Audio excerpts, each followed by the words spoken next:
என் தலையை எண்ணெயால் அபிஷேகம் பண்ணுகிறேன், என் பாத்திரம் நிரம்பி விழுகிறது.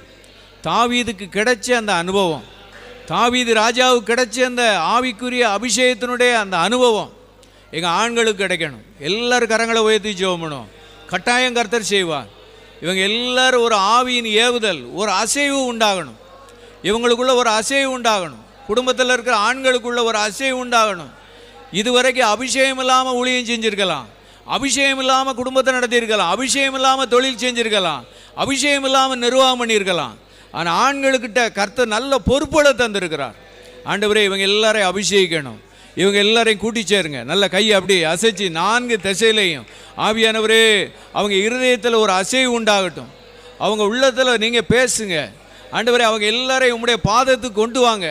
அவங்களுக்கு எதிராக சத்துருக்கள் நிறையா இருக்கிறாங்க. சத்துருக்களுக்கு எதிராக ஒரு பந்தியை மே 2, 3, 4 வியாழன்